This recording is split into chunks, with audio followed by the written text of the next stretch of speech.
U.S. President Donald Trump wasted no time in making his mark on the country, signing a series of executive orders, more than 80, shortly after being sworn in. The new president quickly shifted gears from his Democrat predecessor, Joe Biden, and made his intentions clear. At the Capital One Arena in Washington, D.C., Trump signed several orders in front of a crowd and then continued his actions at the Oval Office in front of reporters.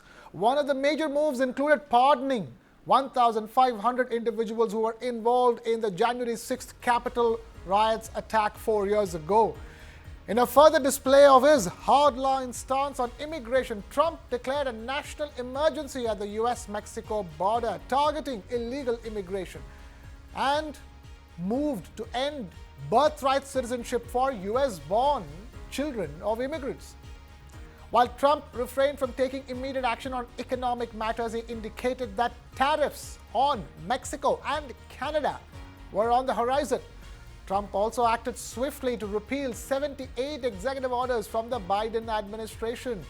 On equality and environmental matters, Trump reversed over a dozen measures, including those addressing racial equity and the protection of LGBTQ+ rights.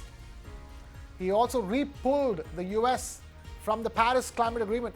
Trump signed another executive order to delay the enforcement of a ban on TikTok for 75 days, stating, and I quote, "If we wanted to make a deal with TikTok like it was a good deal and China would not approve it, I think ultimately they'd approve it." The first item that President Trump is signing is the U.S. President Donald Trump signed a flurry of executive orders Monday after he was sworn in, swiftly imposing his will on the U.S. government and signaling a major departure from his Democrat predecessor, Joe Biden. He first signed a number of them in front of a crowd at Capital One Arena in Washington, then continued to do so in front of reporters at the Oval Office. Pardons and commutations relating to events that occurred on January 6, 2021. They included pardoning 1,500 of his supporters who attacked the U.S. Capitol on January 6th, 4 years ago. We hope they come out tonight, frankly. Others declared a national emergency at the U.S.-Mexico border over illegal immigration and axed birthright citizenship for U.S.-born children of immigrants. Trump did not take immediate action on the economy or inflation. Those were the two issues that helped him win re-election. But he talked of imposing tariffs on Canada and Mexico in the near future.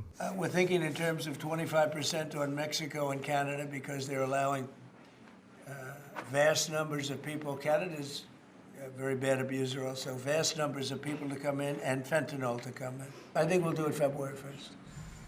Trump repealed 78 executive orders signed during the Biden administration, such as an order addressing risks from artificial intelligence, a 50% electric vehicle target by 2030, and Biden's removal of Cuba from the U.S. state sponsors of terrorism list. On equality and the environment, he axed at least a dozen measures that supported racial equity and fought discrimination against gay and transgender people. And Trump pulled the U.S. out from the Paris Climate Change Accord again. He withdrew the U.S. from the pact in his first term in office, an action reversed during the Biden presidency in 2021.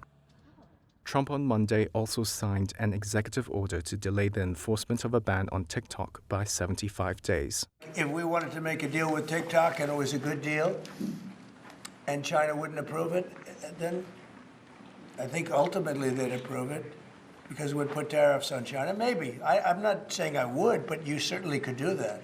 Trump also froze hiring in the federal government and ordered its workers to return to office full-time. And sources say Trump's transition team asked more than a dozen senior diplomats to step down from their roles as part of a broader plan to replace nonpartisan civil servants with loyalists. Donald Trump's first day in office marked a drastic shift in America's immigration policy. The new president wasted no time in signing an executive order targeting immigration laws, most notably challenging birthright citizenship. The 14th Amendment, which grants citizenship to all children born on U.S. soil, has long been a cornerstone of American immigration policy. However, Trump's executive order seeks to reinterpret this rule, specifically excluding children of undocumented immigrants from automatic citizenship. This move has triggered a wave of controversy. Critics argue that the decision violates the Constitution of the U.S. and legal battles are expected to follow. Now, the impact is significant, particularly for millions of Indian Americans. Many families have used birth tourism as a way for children to gain U.S. citizenship. This policy change is set to end that practice, creating uncertainty for Indian families who have relied on this route to secure a future in the U.S. Now, in response, India has signaled its cooperation with the Trump administration. The Indian government is already working with U.S. authorities to identify and repatriate illegal Indian migrants, with an estimated 18,000 already flagged for deportation. Though the exact number of undocumented Indian immigrants in the U.S. remains unclear, reports suggest that up to 220,000 Indian nationals are living illegally in the U.S. India has expressed hope that in exchange for deportation cooperation, legal immigration channels like the H1-B visa program for skilled workers will be safeguarded. Now, the deportation of Indian migrants is not without complications. While India contributes only a small percentage to overall illegal immigration in the U.S., the number of illegal crossings by Indian nationals has been on the rise, especially along the northern border. The Trump administration is also targeting other high-profile immigration issues like birthright citizenship and H1-B visa regulations as well. Now, amid the immigration crackdown, India is also mindful of potential trade tensions. Trump has repeatedly criticized India's high import tariffs and has threatened reciprocal tariffs. India is carefully navigating these threats, working to avoid a trade war while managing its diplomatic priorities. In return for helping with immigration enforcement, India hopes to secure its place in U.S. trade relations. The legal challenges for Trump's immigration policies are likely to intensify as the debate over birthright citizenship and broader immigration reforms unfolds. Now, the policies' long-term impact on Indian American families, the future of immigration law, and U.S.-India relations will continue to develop in the coming months.